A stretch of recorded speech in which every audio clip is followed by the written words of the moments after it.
Be me, 32 years old and perpetually single for the last 4 years straight. Every situationship I get into fizzles out after a few weeks max. Guys seem interested at first, then slowly start to pull away from me. Always end up getting the "I don't think we're compatible" text eventually. Cannot figure out what I am doing wrong in these situations honestly. I am attractive and successful, and have my life together completely. Have a good job, and my own apartment, and interesting hobbies too. On paper, I should be exactly what men say they are looking for. My friends are all in the same boat as me when it comes to dating. We get together every weekend and complain about how terrible men are. Talk about how they cannot handle strong, independent women like us. Reassure each other that the right guy will see our worth eventually. But deep down, I am starting to wonder if something else is going on. 4 years is a long time to be single when you are actively trying. Been on probably 60 or 70 first dates in that time period, honestly. Only a handful made it to date 5, and none made it past date 8. My company brings in this consultant named Victor for a 3-month project. He is mid-40s and has this calm energy like nothing rattles him ever. Been married for 18 years and seems to have a really good relationship. I overhear him giving advice to one of the younger guys at work. The younger guy is asking him how he knew his wife was the one. Victor says he knew because she made him feel like the best version of himself. Said being around her made him want to be better, not feel like he was failing. Said she was warm and supportive and made him feel like he could do anything. Something about that sticks with me for the rest of the day, honestly. Cannot remember the last time a guy said anything like that about me. Usually I get told I am intense or intimidating or hard to read. One guy said I made him feel like he was always being tested constantly. Few weeks later, I end up at a work happy hour sitting near Victor. We get to talking, and somehow the topic of dating comes up naturally. I vent about how frustrating it is being single for so long now. Say, I do not understand what I am doing wrong in these situations. He listens and then asks me a question that catches me off guard. Asks what kind of energy I think I bring to a first date usually. I say confident and interesting, and someone who knows her worth. He nods slowly, like he is processing something he does not want to say. Tell him to just say whatever he is thinking, because I can take it. He sighs and says he has a phrase for the energy some women bring. Says some women have what he calls the ick energy on dates. I ask him what the hell that is supposed to mean exactly. He says it is when a woman gives a man the ick before he gives her one, like she is already disgusted by him before he even opens his mouth. Already looking for reasons to reject him instead of reasons to like him. Projecting an energy that says, prove to me you are not trash like the rest. Says men can feel that energy within the first 5 minutes of meeting someone. It makes them feel like they are on trial instead of on a date. Like nothing they say or do will ever be good enough for her. So they either shut down or start looking for the exit immediately. Ask him if he thinks I give off that energy to the men I date. He pauses and says, honestly, yes, based on what he has observed of me. Says he has watched me interact with men at work events before. I have this way of making them feel small without even saying anything mean. I immediately get defensive and say I am just confident in myself. He says confidence does not make other people feel like shit, though. Confidence is secure and warm and does not need to tear others down. What I project is closer to contempt than confidence if he is being honest. Asks me to think about my last few first dates and how they went. How did I greet the guy when he showed up to meet me for date? What was my body language like during the conversation we had? What questions did I ask, and how did I respond to his answers? Think about my last first date a few weeks ago with a guy from App. He showed up, and I immediately noticed his shoes were not great quality. Mentally noted that, as a yellow flag, before he even said hello to me. Gave him a polite smile, but probably not a warm one looking back. During dinner, I asked him about his job and his 5-year plan for career. Asked about his past relationships and why they ended and what he learned. Asked about his living situation and whether he owns or rents his place. Realized now that it probably felt like a job interview more than a date when he talked about his hobby of playing video games on weekends. I made a comment about that being kind of immature for a grown man. He got quiet after that, and the conversation never really recovered honestly. He texted later saying he did not feel a connection, which I blamed on him. Victor asks how I would feel if a guy interrogated me like that on first date. If he judged my hobbies and asked about my finances and graded my answers, I admit I would probably feel defensive and want to get out of there fast. He says exactly so. Why do I think it is okay to do that to men?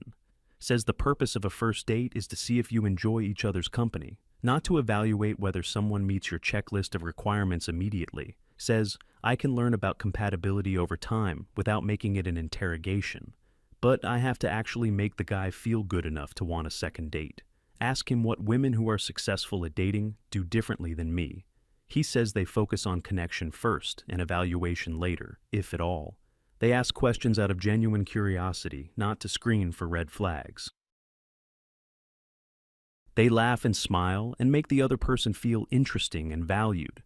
Says his wife on their first date made him feel like the most interesting man. She asked about his passions and actually listened when he talked about them. She laughed at his jokes, even the dumb ones, and shared stories of her own.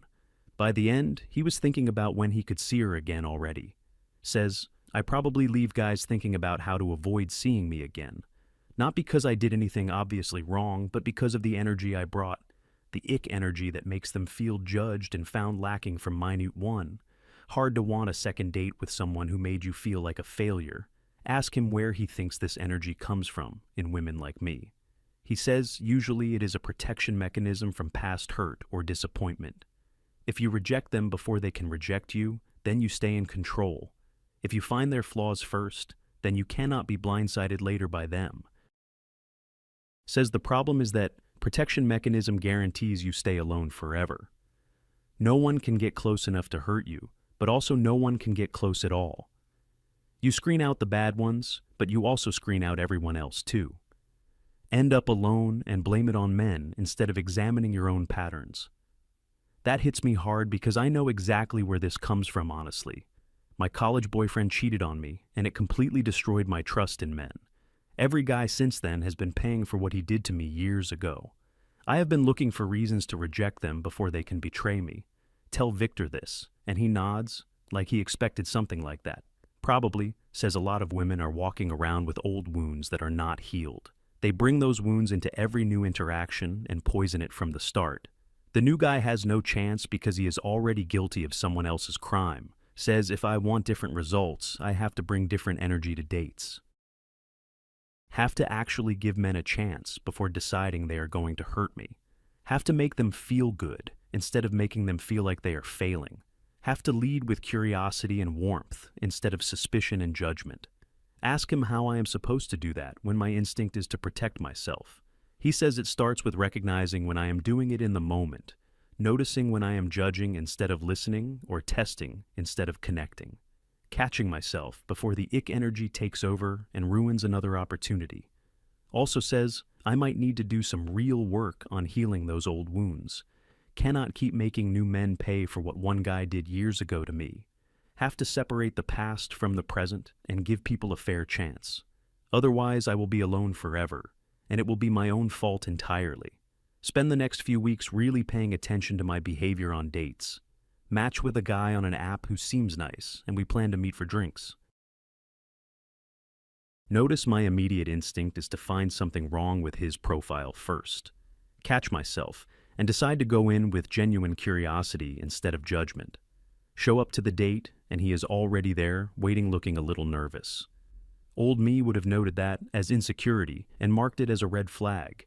New me smiles warmly and says, hi, and thanks him for picking a nice spot. His whole body relaxes when I smile at him, and he smiles back genuinely. During the conversation, I ask about his hobbies and actually listen to answers. He talks about restoring old motorcycles on weekends and instead of judging it. I ask follow-up questions about how he got into it and what he loves about it. He lights up talking about it, and I realize this is what connection feels like. When he tells a joke that is honestly kind of dumb, I laugh anyway. Not a fake laugh, but just letting myself enjoy the moment with another person. He seems surprised that I laughed, and then more confident for the rest of night. Realize how much my reactions affect how comfortable someone feels around me. At the end of the date, he says he had a really great time with me, says I am easy to talk to, and he felt comfortable, which he does not always feel. Asks if I would want to do this again sometime, and I say yes, genuinely meaning it. Old me would have played it cool, but new me just says what I actually feel. We go on more dates, and it is the longest I have made it in years. Not because he is perfect, but because I stopped looking for reasons to leave, started focusing on whether I enjoy his company instead of whether he passes tests, started making him feel good instead of making him prove himself to me constantly. Tell Victor a few weeks later that I think his advice is actually working now. He smiles and says he is glad I actually listened instead of getting defensive. Says most people hear feedback like that and double down on what they were doing. The fact that I tried something different shows growth that most people avoid. Ask him if he has any other advice for keeping this going long term. He says remember that relationships are about making each other feel valued, not about power or control or protecting yourself from potential future pain. The moment you start treating him like a threat, he will become one, eventually. Says his wife still makes him feel like the best version of himself after 18 years. Not because she ignores his flaws, but because she leads with love, not suspicion. She gives him the benefit of the doubt and assumes good intentions always. And because of that, he wants to live up to her belief in him constantly. Realize that is the opposite of what I have been doing for years, assuming bad intentions and waiting for men to prove me right about them, treating them like they were guilty until proven innocent beyond reasonable doubt. No wonder they all pulled away when they felt like they could never win. Few months later, things with the guy are still going really well, honestly. He tells me one night that he almost did not ask for a second date, says I seem different from other women, and he could not figure out why at first. Thought I was out of his league because I seemed so confident and put together. But then he said I smiled at him in a way that made him feel welcome, like I was actually happy to be there with him, instead of judging him constantly. That one smile changed everything and made him want to see me again. Made him feel like he had a chance, instead of like he was already failing. Realized that Victor was right about everything he told me at that happy hour. The ick energy was pushing men away before they even had a chance with me. My protection mechanism was protecting me from the very thing I wanted most. I was so focused on not getting hurt that I guaranteed I would end up alone. Think about all the guys over the past 4 years who I dismissed too quickly. The ones who probably would have been great if I gave them a real chance. The connections I destroyed before they could even start because of my energy. All because I was still punishing men for what one guy did years ago. Call my single friends that weekend and tell them about what I learned recently.